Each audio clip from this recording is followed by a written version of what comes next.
ఓం గం గణపతియే నమః శ్రీమాత్రే నమః శ్రీ వారాహిదేవ్యే నమో నమః. Welcome to our YouTube channel Chagantipati talks. గురు పరంపరలో పార్ట్ 1 భాగంగా శ్రీ గురు చరిత్ర 46వ అధ్యాయము. శ్రీ గణేశాయ నమః, శ్రీ సరస్వతి నమః, శ్రీ గురుభ్యో నమః. నామధారకుడు స్వామి శ్రీగురుని వద్ద మరొక కవిశేఖరు ఉండేవాడంటారు కదా. అతడెవరు? అతడు శ్రీగురునికి భక్తుడెట్లా అయ్యాడు? ఆయనను ఎలా సేవించాడో దయచేసి వివరించండి అన్నాడు. సిద్ధయోగిలా చెప్పనారంభించారు. శ్రీగురుని అనుగ్రహంతో అద్భుతమైన కవితాశక్తిని పొందిన నందిశర్మ కీర్తి ఎంతగానో విస్తరించింది. అతడు రాసిన కవితలు ఎన్నో ప్రాంతాల్లోని భక్తులు ప్రీతితో పాడుకుంటుండేవారు. ఆ రీతిన శ్రీగురుని మహత్యం మరింతగా వెల్లడయ్యి ఎందరో భక్తులు వారి దర్శనానికి రాసాగారు. గాన్గాపురం సమీపంలో హిప్పరిగి అనే గ్రామం ఉన్నది. ఒకసారి ఆ గ్రామం నుండి కొందరు భక్తులు శ్రీగురుని దర్శనానికి వచ్చారు. వారు ఆయనకు పాదపూజలు చేసుకోదలిచి ఆయనను ప్రార్థించి ఆయనను ఎలాగోలా ఒప్పించి మేళతాళాలతో ఊరేగిస్తూ తమ గ్రామానికి తీసుకువెళ్లారు. వారి రాక ఆ గ్రామంలో గొప్ప ఉత్సవంగా జరిగింది. ఒక్కొక్కరు ఎంతో భక్తి శ్రద్ధలతో శాస్త్రోక్తంగా ఆయనకు పాదపూజలు చేసుకున్నారు. ఆ ఊర్లో ఒక శివాలయం ఉన్నది. అందులోని శివుని పేరు కల్లేశ్వరుడు.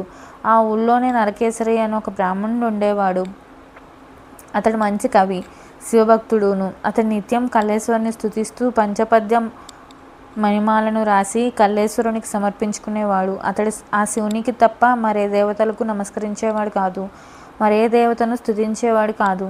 అతడు ఒకరోజు శ్రీగురుని గురించి నందిశర్మ చేస్తున్న స్తోత్రం విని, ఇతని కవిత్వం ఉత్తమంగా ఉన్నది, అయినప్పటికీ ఇది కేవలం నరస్తుతే గనక పనికిరాదు అని తలిచాడు. శ్రీగురుడు ఆ గ్రామంలో భిక్ష చేసి నా రోజున కొందరు బ్రాహ్మణుల కవి వద్దకు తీసుకువెళ్ళి, కవిచంద్ర, మీ పద్యాలు ఎంతో సుమనోహరంగా ఉంటాయి. శ్రీ నృసింహ సరస్వతి యతివరేణ్యులకు కవిత్వం అంటే ఎంతో ప్రీతి కనుక వారిని స్తుతిస్తూ మాకు 4 పద్యాలు రాసిస్తే అవి వారి చెంత చదివి వారి అనుగ్రహం పొందుతామని కోరారు. నరకేసరి, అయ్యా, ఇది నా వల్ల కాదు. కల్లేశ్వరుని తప్ప మరే దేవతను స్తుతించును. ఆయన సేవక నా జీవితం, నా కవిత్వం అంకితం చేసుకున్నాను.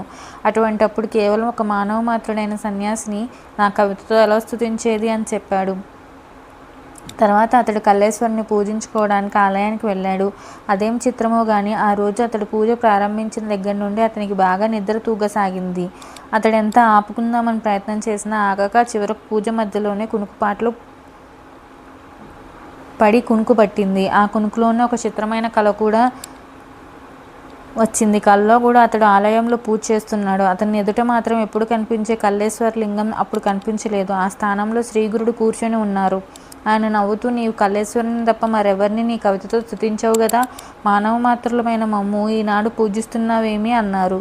నరకేసరి తుర్లుపడి వెంటనే నిద్ర మేలుకున్నాడు. మరలా పూజ ప్రారంభించే కొద్దిసేపట్లోనే కునుకు పట్టింది. శ్రీగురుడు కూడా మళ్ళీ స్వప్న దర్శనం ఇచ్చి, మేము కల్లేశ్వరుడు వేరు కాదు అన్నారు. ఆ కల్లోనే అతడు పూజ పూర్తి చేసి 5 పద్యాలతో స్తుతించాడు. ఈసారి నరకేసరి మేల్కొని తనకొచ్చిన కళను స్మరించుకొని, అయ్యో, నేను ఇంతవరకు పొరబడ్డానే. ఈ నృసింహ సరస్వతి యతివరేణ్యులు సాక్షాత్తు పరమేశ్వరుడే గాని ఇంతవరకు నేను తలిచినట్లు మానవ మాత్రులు కారు. కేవలం భక్తులను ఉద్ధరించడానికే భగవంతుడు ఇలా అవతరించాడు. ఈ శ్రీగురుడు ఆ త్రిమూర్తుల స్వరూపమే కాకుంటే ఈనాడు పూజలో నాకు దర్శనమిచ్చి నా సందేహానికి సమాధానం ఎలా ఇవ్వగలరు అని నిశ్చయించుకున్నాడు. వెంటనే బయలుదేరి అడుగడుగున సాష్టాంగ నమస్కారం చేసుకుంటూ శ్రీగురు దర్శనానికి వెళ్ళాడు. ఆ సన్నిధి చేరగానే అతడు నమస్కరించి చేతులు కట్టుకుని స్వామిని తన కవితతో ఇలా స్తుతించాడు. అనంత సచ్చిదానంద స్వరూపులైన మీరు సాక్షాత్తు ఆ కల్లేశ్వరులే. అది తెలియక నేను ఇంతవరకు మిమ్మల్ని స్తుతించనైనా లేదు. చిరకాలం కఠోర తపస్సు చేసిన యోగులకు కూడా మీ సాక్షాత్కారం లభించదు. కల్లేశ్వరుని కృప వలన నాకు ఈనాడు మీరు దర్శనమును అనుగ్రహించారు. ఈ దుఃఖసాగరంలో మునిగి దారి తెన్ను కనిపించక బాధపడుతున్న భక్తులను రక్షించడానికే మరలా అవతరించారు.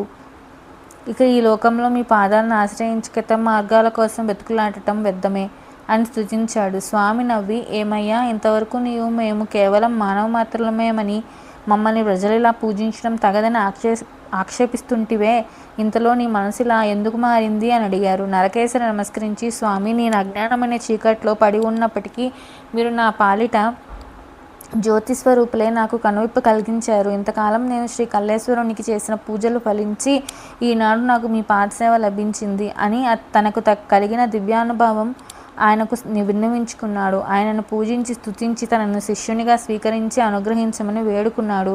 నీ అభిష్టాలన్నీ నెరవేరుగాక అని శ్రీగురుడు ఆశీర్వదించారు. నరకేసరి ఎల్లప్పుడూ వారి చెంతనే ఉండదలిచానని కోరాడు. శ్రీగురుడు, ఈ కల్లేశ్వరుడు పరమశ్రేష్ఠుడు, ఆయనంటే మాకెంతో ప్రీతి కనుక మేమెప్పుడు ఆ రూపంలో హిప్పరిగిలోనే ఉంటాము కనుక నీవు ఎప్పటి వలె నీవు ఇక్కడనే ఈ రూపంలో ఉన్న మమ్మల్ని పూజిస్తూ ఉండు అని ఆదేశించారు. కానీ అతడు త్రిమూర్తి స్వరూపుడుగా అవతరించిన శ్రీగురు రూపాన్ని సేవించుకోవాలని ఉన్నదని మరీ ప్రార్థించిన మీదట స్వామి అంగీకరించారు. అప్పటి నుండి నరకేసరి నిత్యము తాను ఆలయంలోని కల్లేశ్వరుని పూజించినట్లే